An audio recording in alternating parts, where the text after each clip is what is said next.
Hello, everyone. Most of you know that I am Greg Chestnut. I'm the minister of music here at First Congregational Church, and it's my privilege to welcome you to this evening of history and story and singing. Welcome to those of you who are in the sanctuary and to those of you who are viewing us via our live stream. And a special welcome to my friends and colleagues around the country who are part of the United Church of Christ Musicians Association, who are also live streaming with us this evening. For several years, our church has hosted a renowned artist in residence each spring, someone who presents a concert or a program on Friday evening and then works all day on Saturday with our choir in a master class situation, and then we feature them on Sunday morning in our worship services. This program, this entire weekend, is made possible through your giving to the music ministry budget of this church. And so thank you for your generosity and support as a congregation. It's indeed an honor to welcome Dr. Kathy Bullock with us this weekend. Kathy is an educator, scholar, speaker, singer, choral arranger, choral conductor, and who specializes in African-American music and culture, including gospels and spirituals. She is Professor Emerita of Music from Berea College, where she served over 30 years in Berea, Kentucky, and she's currently interim professor of music at Bennington College in Vermont. Dr. Bullock maintains a very busy schedule performing and teaching and conducting workshops and other programs on African American music throughout the United States, Europe, and Africa. Folks, we are in for an evening of inspiration as Dr. Bullock shares her infectious joy and her spirit through music tonight. Will you join me in welcoming Dr. Kathy Bullock?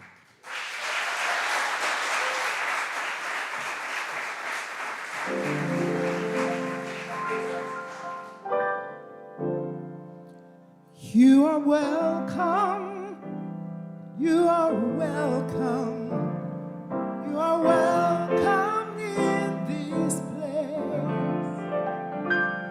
You are welcome, you are welcome, you are welcome in this place. Please join me in singing this. Here we go.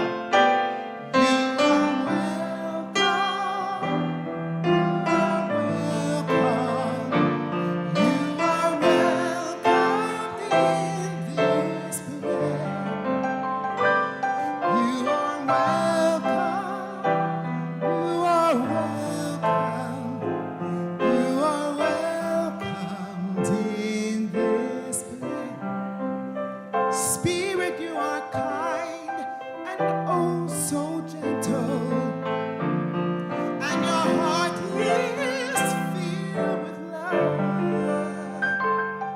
Holy Spirit, send your blessings from above.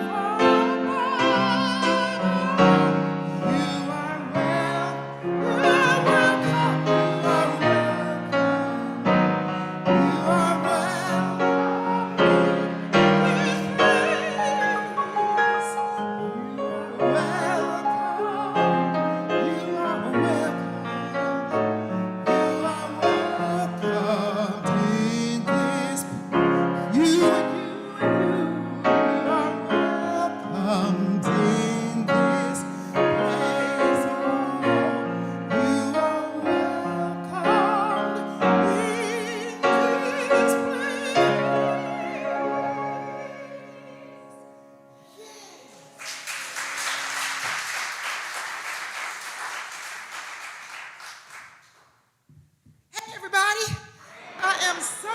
to be here. I feel like I've been treated like a queen. Greg has just drove me around into this gorgeous place here in Sarasota, met some wonderful people, beautiful weather, and I'm so happy to be able to share with you stuff that I love and talking about music. The title of this presentation, I've been calling it Singing in the Spirit. It can be called The Power of Song, looking at African and African-American musical connections. It's a big mouthful of stuff. But really, it's sharing stories and talking about African American music and some aspects of the people, the music, where it comes, how we get to be who we are, and the power of this music, life-giving, healing power. So I want to start with pretending that instead of we're in this beautiful sanctuary, we are in a church in the African American tradition, and service is about to begin. Somebody stands up and says, "What do you know about Jesus?" What happens? Somebody does respond. They don't say, "Excuse me, you in the wrong place. Excuse me." No, they respond, and they respond by singing. They sing, "He's all right." Sing that. "He's all right." The next one is, "He's all right. He's all right. What do you know about Jesus? He's all right. What do you know about Jesus? He's all right. He's a mighty good doctor. He's all right. He's a mighty good doctor. He's all right. Do you love Jesus? He's all right. Do you love Jesus? He's all right. Do you love Jesus? Do you love Jesus? All right. Immediately, we have created music in what we would call the African American performance practice. So what were some of the elements that we pulled together to make this so? And I'll go back to the other mic. We had call and response.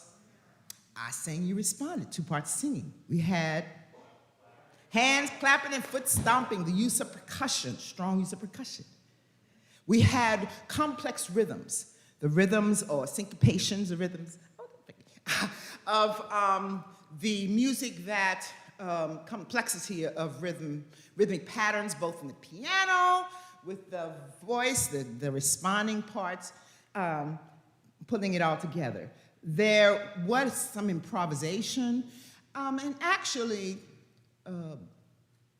theorists and scholars on African American music have, they've come up with about at least 11 characteristics that when you see those being prominently displayed in the music, it helps describe music as African American or strongly influenced by such. So when we think and talk about African American music, we really have to go back to Africa, because we're talking about people of African descent who were brought to this country, had a shared experience of several hundred years.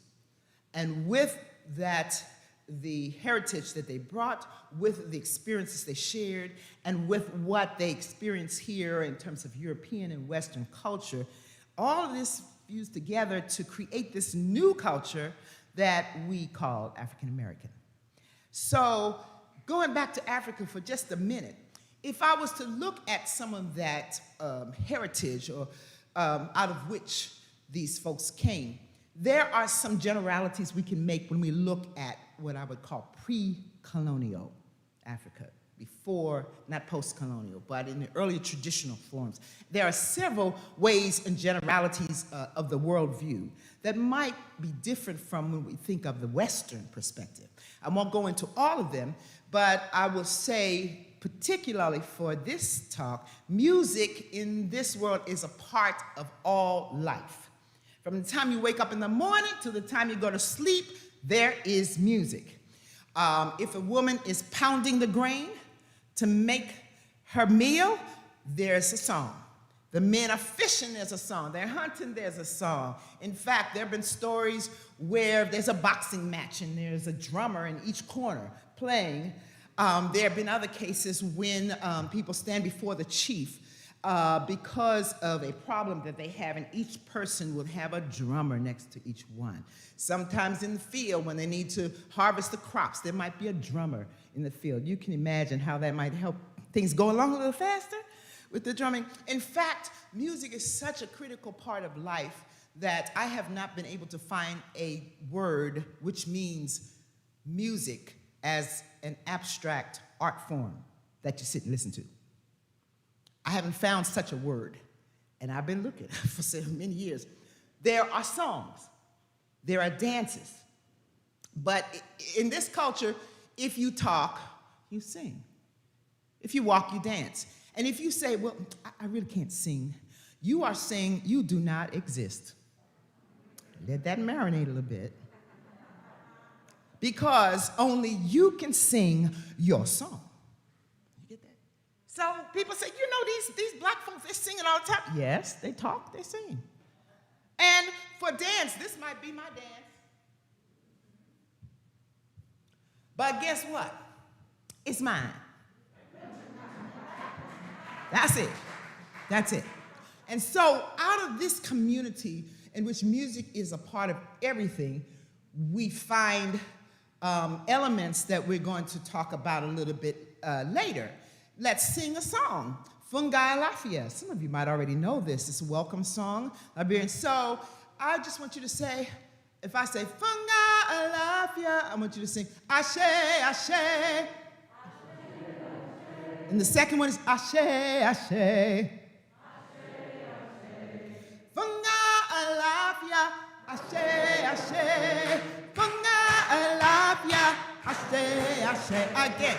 Funga alafia. Funga alafia, Ashe. Okay, I threw a curveball on you. I started doing a different rhythmic pattern. I could feel you saying, hold on a minute. Yes.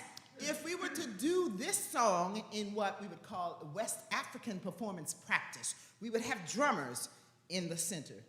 They would be playing not one rhythmic pattern, but several, at least 4 or 5 different rhythmic patterns together. There would be dancers in front of them, either facing this way or that way, but they would be dancing. And then the whole community would be surrounding everybody, moving and clapping in this communal celebration. If you notice, in this music-making setting, there are some elements that we have already talked about. We have call and response. We have percussion, the use of percussion, but this time it's going to be the drums instead of just the hand claps. We have improvisation, which is usually the master drummer, because there wouldn't be somebody directing like this for the drumming and dance. You listen to the master drummer and he gives the cues. But there's improvisation. There is movement. In fact, every one of the elements, the characteristics that I have mentioned when we talk about African American music, we can find them in this West African music. The prominent elements. I'm not saying all music has some of these elements, to a certain degree, but it's the prominence of these elements. So if we think about that, let's get from Africa, West Africa, to the United States. And I love to do that by sharing a story with you. And that is when I was in Ghana. From Berea College, we take students to study there every other year. We've been doing that off and on since 2000. And so I've been fortunate enough to be a part of that program. And we always go to what's called the Cape Coast castles. Anybody here travel to Ghana, West Africa? Yes. So that place is now it's a museum and it's internationally renowned, but it was a fort where African people were held before they were shipped into slavery during the slave trade. So when I go and travel to Ghana, we always go to this fort to visit it. And I stood in the spot and marveled at the fact that I, as a descendant of African people, was able to come back and stand at a spot where my ancestors thought they would never see it again or their issue. I marveled at the fact that there would have been wars all up and down the coast and in the interior of the African continent, but I'm particularly talking about West Africa. And folks would be captured and sold into slavery. You could be going out to pick some bananas or plantains and be snatched up and you're gone. Or there could have been wars and then the victors would take you and sell you. So these people would be marched to these holding places, these forts. They're all up and down the coast of West Africa. And they would be marched to those places. Many would die and not make it. If they survived that, they would stand where I stood. Think and picture beautiful blue skies, blue waters, white sands, palm trees, and the fort itself. The fort with the old cannons and cannonballs in it. And on the upper level was where the soldiers would have stayed and the governor. And then there would be dungeons, which would take you down to where the enslaved people were kept once they were captured. And so when we would walk down there, it always would take me a few minutes to go through the archway, even though I've been many times now. I would go below ground, and there would be a space that would be maybe 1/3, 1/4 of the size of this room. And there would be a little slit for light and air. And men would be captured and kept here for months. There would just be the damp floor and the ditches. That's it. That was your bathroom. That was where you stayed. And they would be, gruel would be given to them, and every now and then brought out up to the sun, but most of the time kept there. Women would be kept in another space. And again, they just had to live the way that they did. Children were captured, but 95% of them died, didn't make it. And so if you survived that, I mean, there were rodents, there was disease. You can imagine it was just pretty horrendous. Actually, when I walked through under the dungeon, the first time I was telling my guide, the floor feels kind of springy. Why is that? Oh, you're walking on the bones of those who were there before you. And the sediment had collected from there to about here, over the millions of people who went through this space. They've since tried to do some clearing of that. But it remains really, really pretty. I can't even put into words all of it. But if they survived this, and they would either be sold into slavery or died.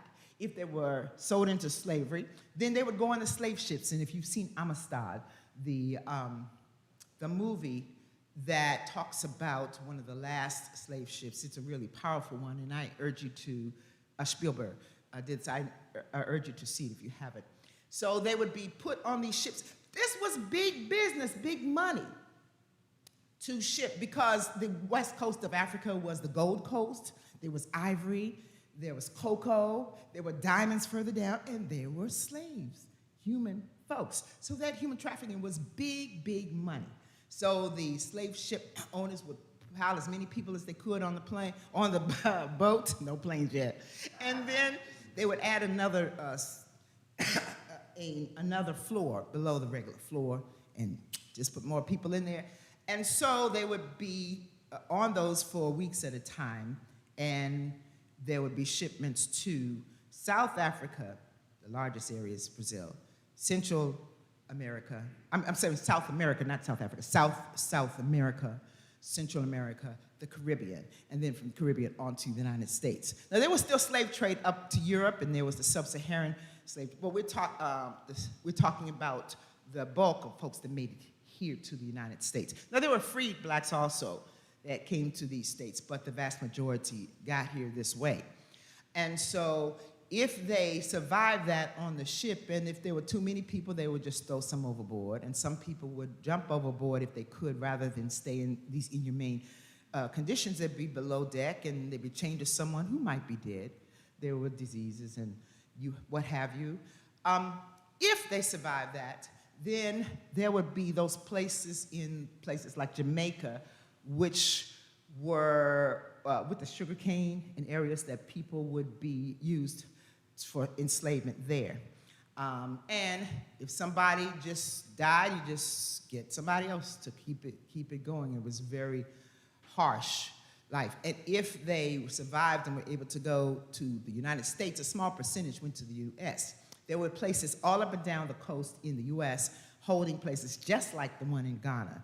Many of them now are parking lots or just other buildings we don't even know about it, but almost every space where you could sell folks enslavement, that was being done. It was the norm here in the United States. So then folks would be sold into slavery, and then they would be sold, you don't know where, how many places they would have to be traveled to. So there was domestic slave trade in the United States, where you might get off at the ship in Annapolis, Maryland, but you might be marched down to Louisiana to work there. And if they survived all of this, they would be on plantations. And it wasn't the kind of thing where you could say today, well, my child is sick, I cannot just take a day off, or I'm not feeling too well.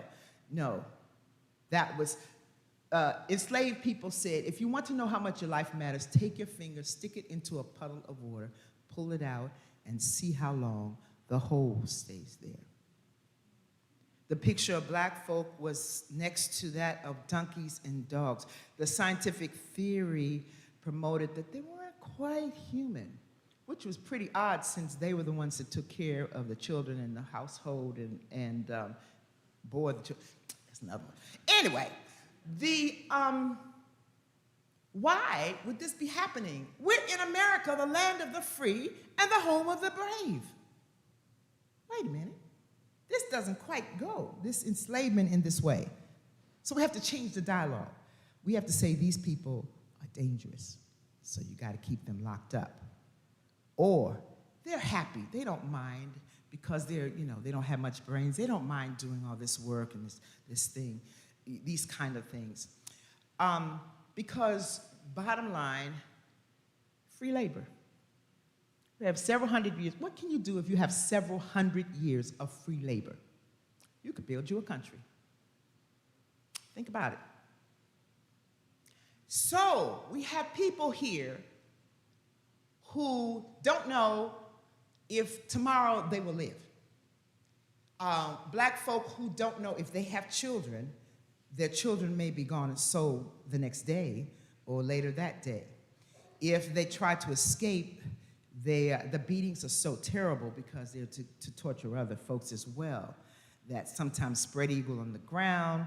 There are horrendous things where the dogs are sicked on and do all kinds of horrendous things to folks. So how do people live and survive in this world that's terrifying, confusing, and you don't even know if you're alive the next day? They sang. They sang as they had been singing for centuries before. There were other things as well, but we're talking about one really powerful piece that was their songs and their faith and their belief that something better was coming. Even if I can't see it, maybe my children's children will.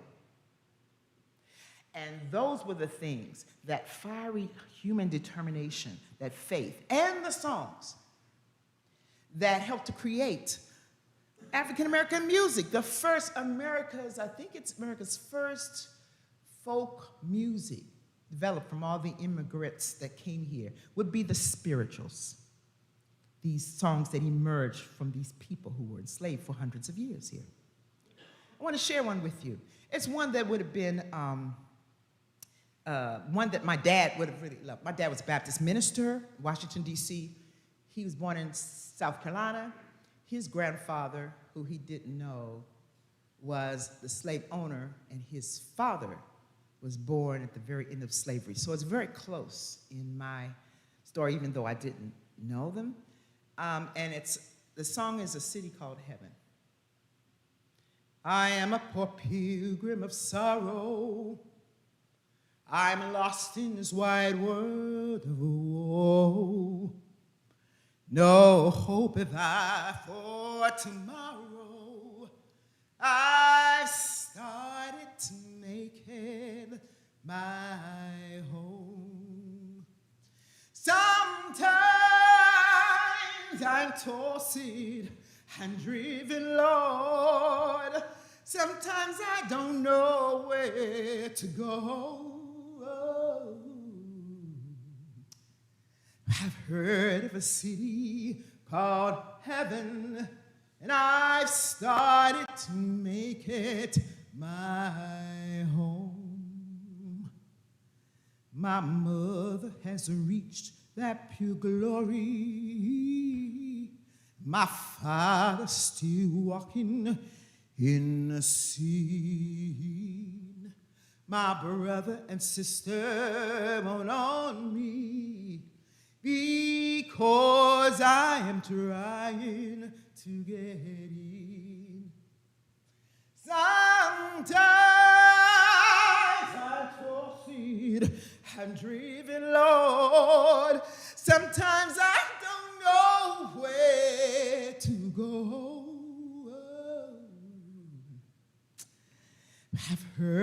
a city called heaven, and I've started to make it my home. I've started to make it my home.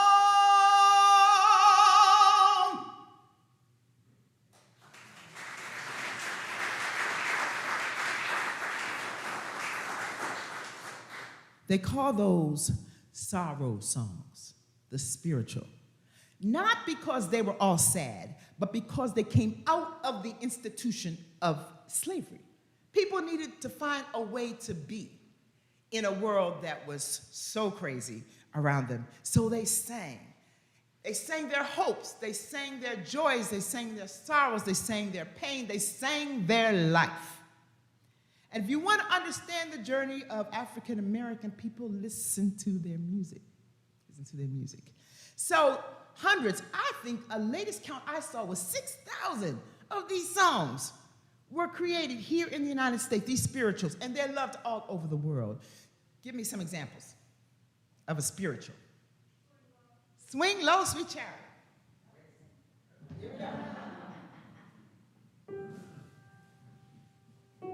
Swing low, sweet chariot, coming for to carry me home. Swing low, sweet chariot, coming for to carry me home. Were you singing along with me? Because remember, in this culture, these songs are designed for you to sing. They're very simple, about an octave in terms of the range. They're not a lot of words. You live, you sing. Listen. I looked over Jordan, and what did I see? A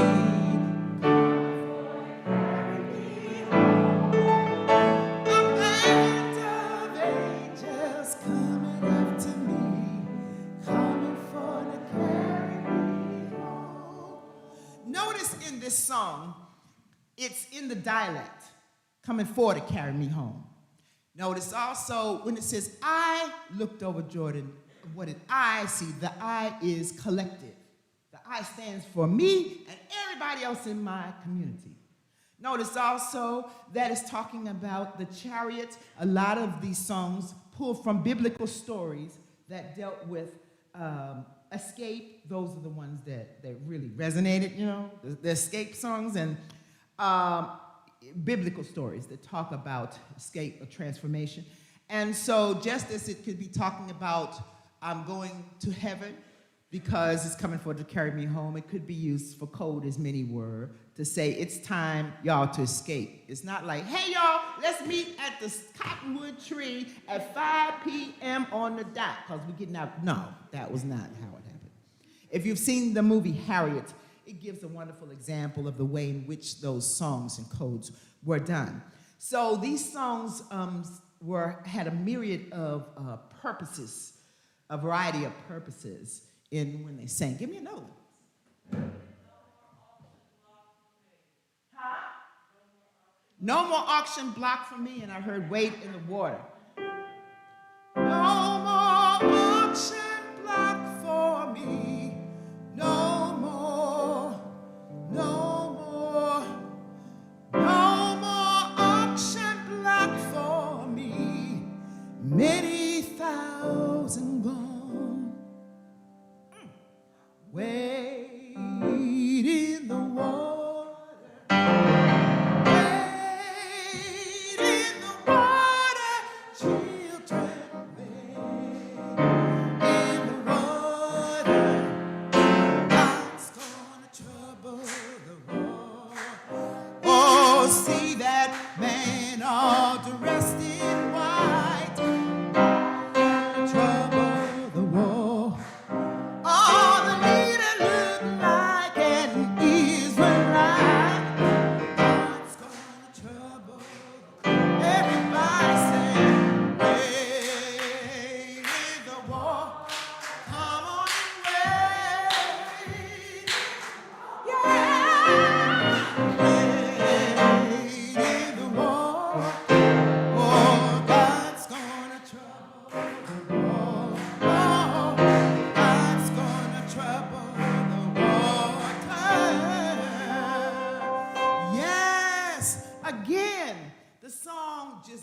very simple to the point, and whether we're talking about God troubling the water, stirring things up, or whether we're talking about a code for escape through the water, either way, the song is one that stays with us.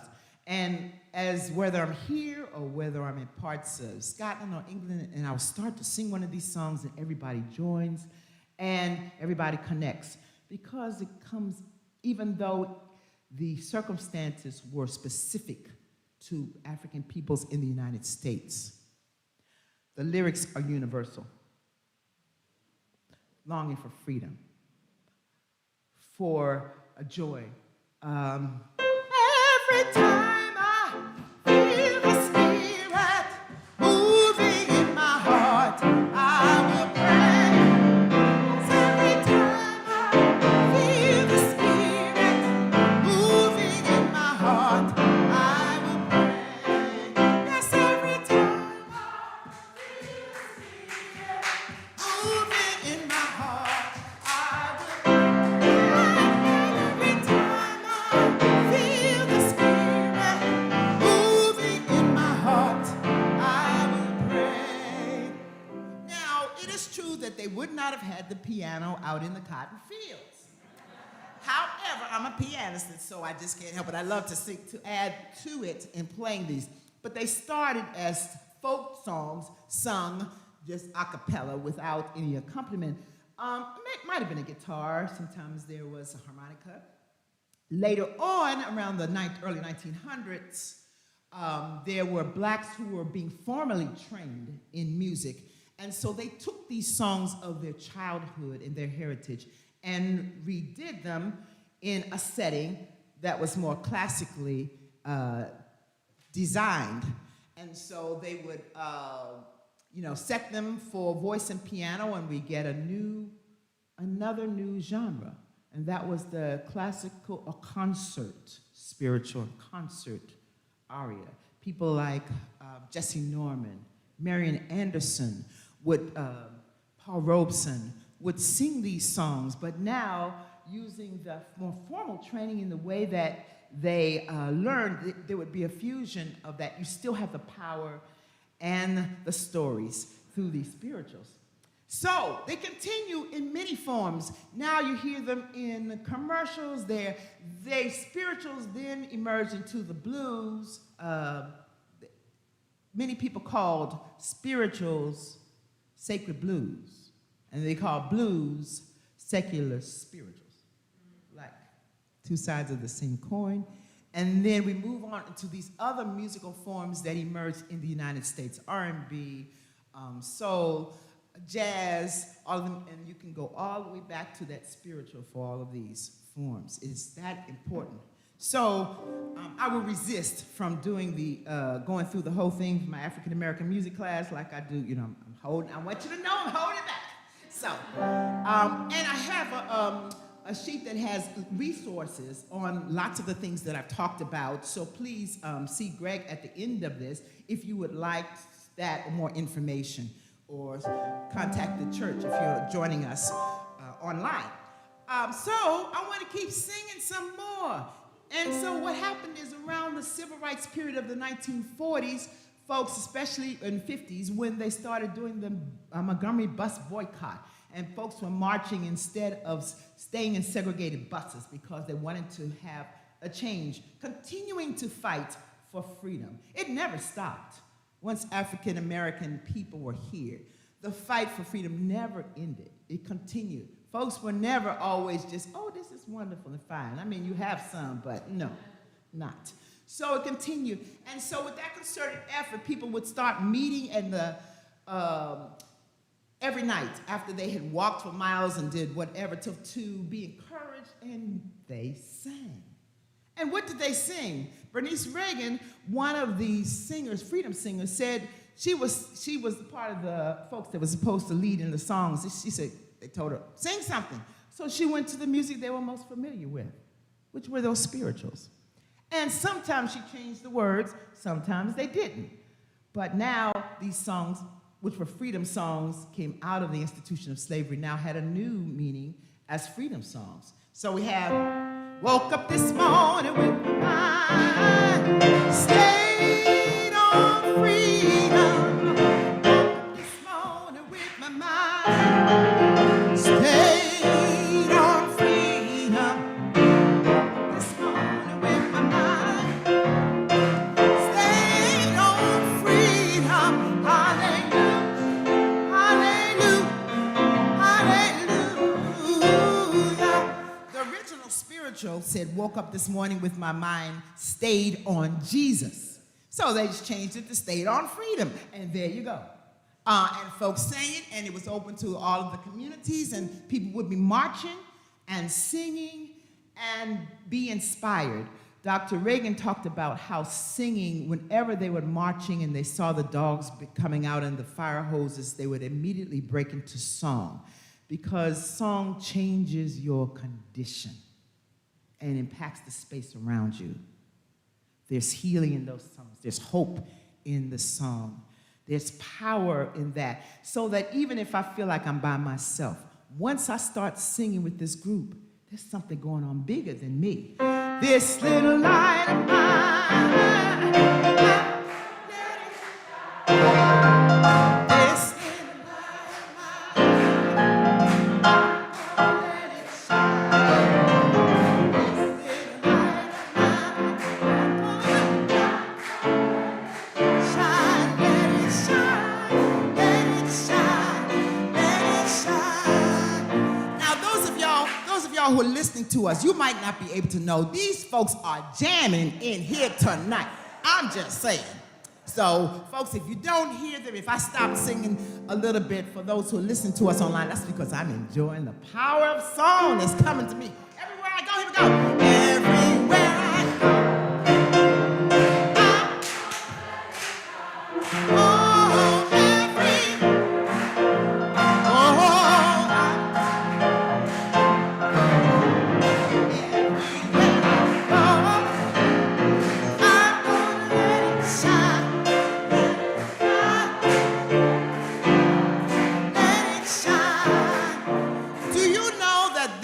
A radical song, radical. First of all, I'm bold enough to think I have a light when I've been told I'm not even quite human. But I am bold enough to believe I have a light and to sing it, and I'm going to let it shine. Radical, radical. And the I again is collective. So I'm singing I on behalf of myself and everybody in my community. The we came later when people from outside of the community joined together. We shall overcome. That was when we changed the I to we. But the power remains the same in this music. Now, we're going to move because I want us to jam on some gospel too. Gospel is a later form that emerged. And before we do that, I'm going to share a spiritual with you, and then we'll shift and close out with gospel, which is in some ways today's spiritual. The spiritual came out of the institution of slavery during that time, evolved out of that. Songs like Keep Your Hands on the Plow, Hold On. Whereas gospel was the fusion of blues and jazz and instrumental music, so it's primarily an accompanied form. And it has wider range, more harmonic, much broader harmonic palette than others, and than the earlier forms. And the text oftentimes could deal with how things are hard, but also thanksgiving and joy of life in the moment. So it would be something like, Jesus can work it out. Jesus can work it out. Jesus can work it out. Work it out, telephone disconnect. Waiting on my next paycheck. Work it out, tell you what I'm gonna do. Work it out, light bill due. You know, those kind of things are what you would find in the gospel, because it's speaking to today's message. Y'all don't know nothing about light bills due and anything like that. I know. We can imagine, what is that? So, what happens in this song, before we do that though, I want to share a spiritual that means a lot to me, and it's a balm in Gilead. Balm is a B-A-L-M, healing elixir. I have to say this for my students because they thought I was saying there was a bomb, B-O-M-B. No, it's not a bomb. No, it's a healing elixir, and it's just a shift from the biblical scripture talking about there's healing power to heal the body and the soul. This particular version that I'm singing, I came up with after the chaplain at my school said, we're going to do a service because 9/11 had just happened. And he said, okay, would you do this song, Balm in Gilead? And so this is what came.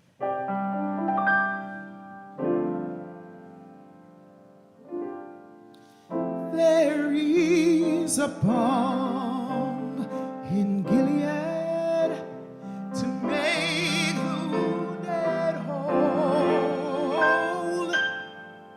There is a balm in Gilead to heal the sin-sick soul. Sometimes I feel discouraged and think my work's in vain. But then the Holy Spirit revives my soul again. There is a balm in Gilead to make the wounded whole. There is a balm in Gilead to heal the sin-sick soul, to heal my wounded, broken spirit, to heal the sin-sick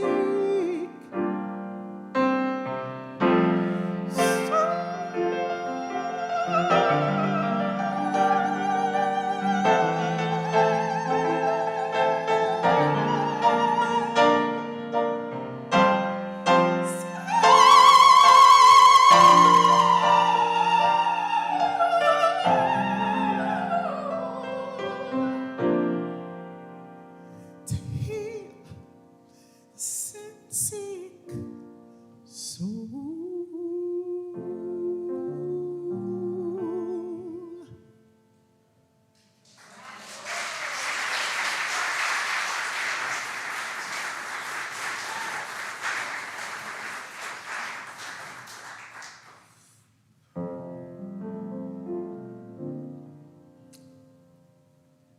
I always need a moment.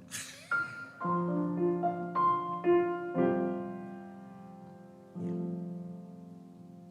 That faith that was healing and uplifting then continues today, right now. If we choose to say, even if I can't see it, I'm moving forward. If not for me, for my children's children, for a better world for us all. Yes, yes, yes, yes. And amen and amen. Amen. So now we go to gospel, which means good news and joy. So we have people like Thomas Dorsey, who was the, there are two Thomas Dorseys. There's a white guy who was a jazz player, but we're talking about the black Georgia Tom Dorsey, who was a blues player. And his father was a preacher, like my dad is a preacher, but, you know, he would go to the speakeasies and all the houses of ill repute to play on Saturday night and then go Sunday to play the church. So they were praying hard, mighty hard for this man. But he fused together that music, as others had done, of blues and gospel to create what we call gospel. And here's a song. He's the one that did Precious Lord, Take My Hand, which we might hear it another time and has been in languages, many languages all over the world. But there's another song that he did called It's a Highway to Heaven. It goes like this. It's a highway to heaven. None can walk up there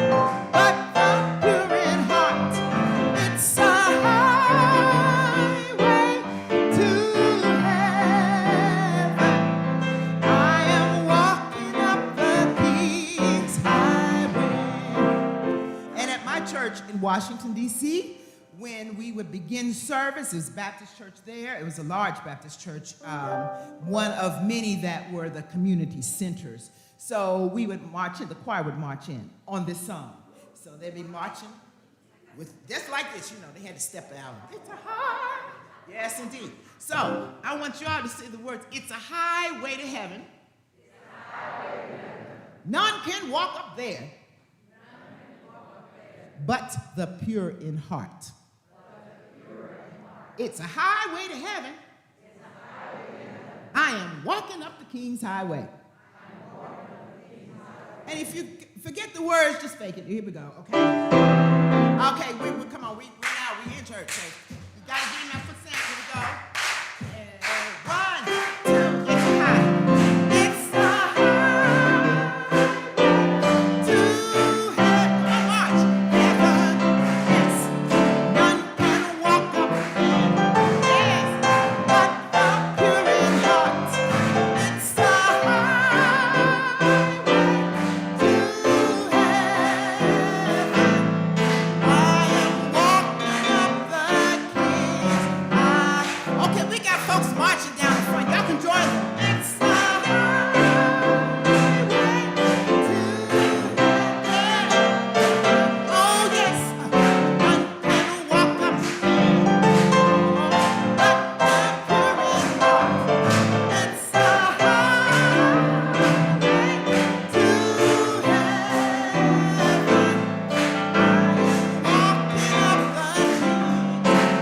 heaven.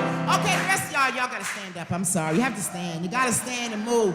We got two sisters walking and trying to give us the stick for marching. So you gotta march in place. Left, right, left, right. Here we go, left. Here we go.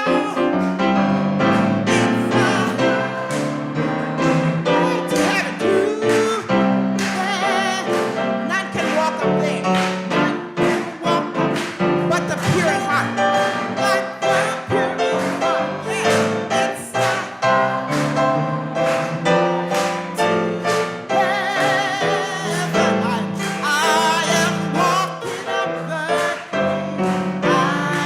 I'm going to do the verse. We're jamming here. If you're not walking, start while I'm talking.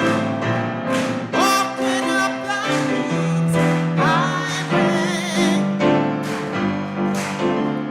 There'll be a blessing. You'll be possessing. I'm walking up the King's highway. Now y'all got it.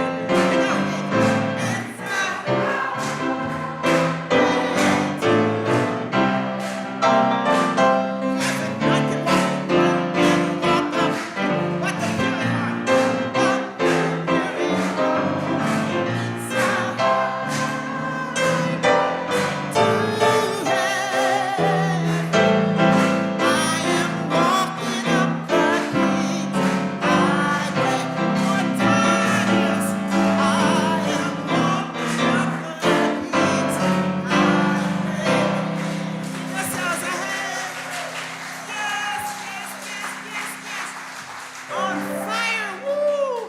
Thank you, my ladies, for leading us in that march. Thank you for the rest of you for joining it. Yes and yes and yes. Those of you online, we are having a time here. Just in case you didn't know, we are having a time. There was a gentleman that used to say that at the big conferences that they would have the Baptist churches, black Baptist churches all over the country. And when folks would start singing, you'd hear them in the back, we're having a time. And that would be the cue that we knew we were doing well because of that. I want us to move to another song. This is one that I learned when I was growing up, and it's simply Praise the Lord. It has 4 parts in it, so you can pick one, and then you can sing all 4 parts in the beginning and just pick one, okay? It goes like this. Praise the Lord, my soul. Everybody try it. Praise the Lord, my soul. Again. Praise the Lord,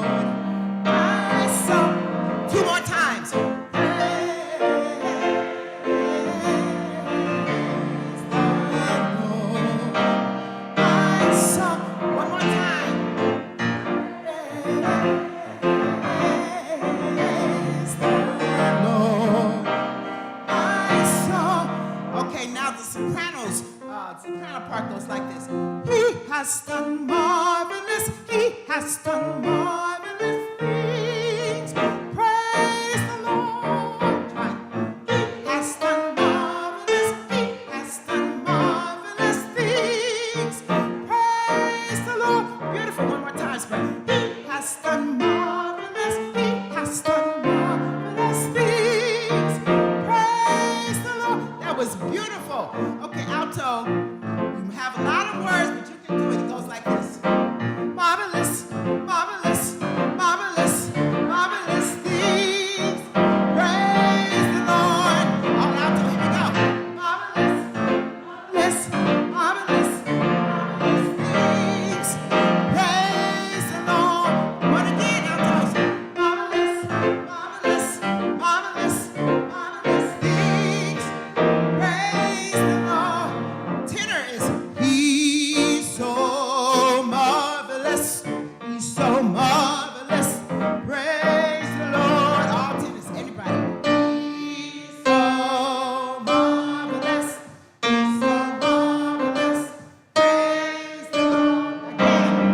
He's so marvelous. He's so marvelous. Praise the Lord. The bass goes like this. Not that high. You know, octave lower. He has done marvelous things. Praise the Lord. Try. He has done marvelous things. Praise. Oh, that sounded good, bass. Do it again. Marvelous things. Praise the Lord. Now you know what's next. You put it all together. So first, marvelous. First we're going to do soprano by yourself. Altos will join them, and then tenor will join them, and then bass, okay? And if you're not sure what part to sing, pick one and go right on. Okay, sopranos, here we go.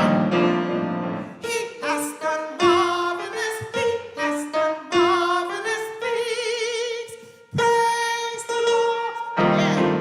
He has done marvelous, he has done marvelous things. Praise. Now keep singing that, keep singing that.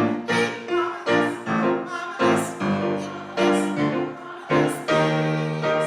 Praise the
for a marvelous time together tonight. You're all wonderful. I wish I could take you with me, like right here, but you're in my heart.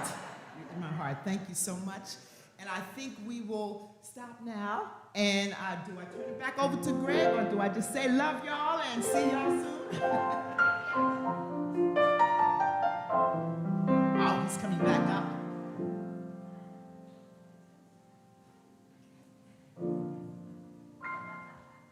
So if you've enjoyed tonight, say amen.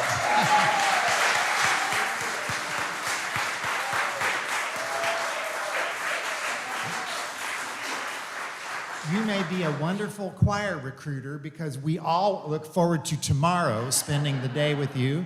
And please come on Sunday morning at 9 o'clock in our Oasis Center. Kathy will be with us, but then also at 11 o'clock we'll be live streamed on the same platforms, and Kathy and our choir will lead us in worship this Sunday. Thank you, Dr. Bullock. We are so honored to have you.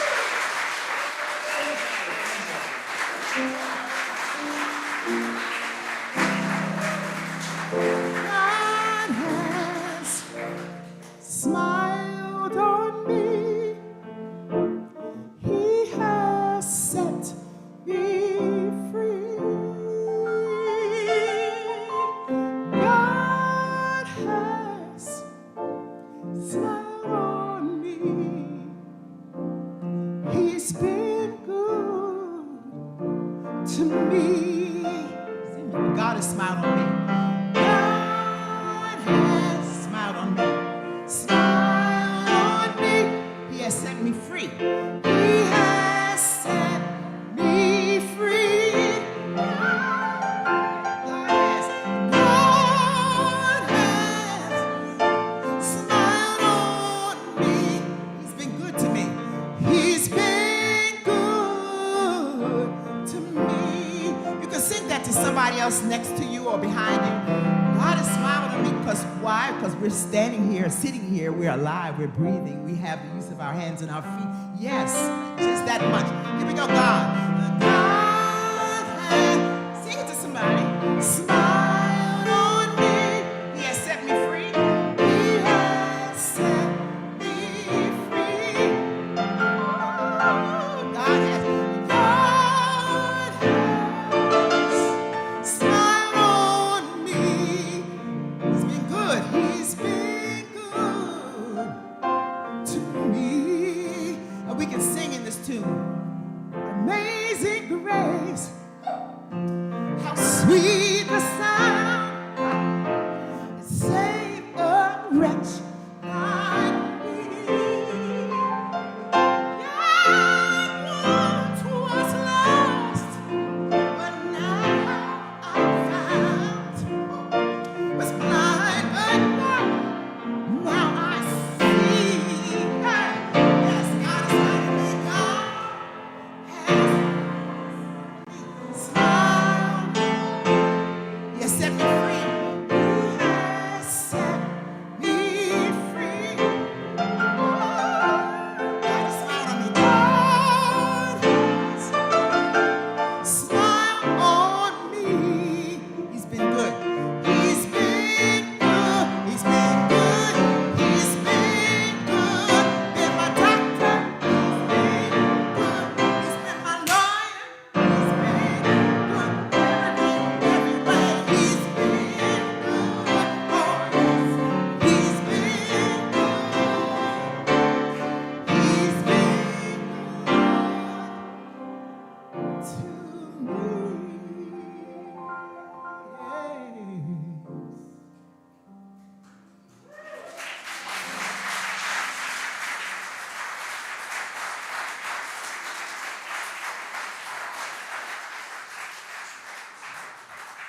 Love to you all. Have a wonderful evening, knowing that God loves you so much.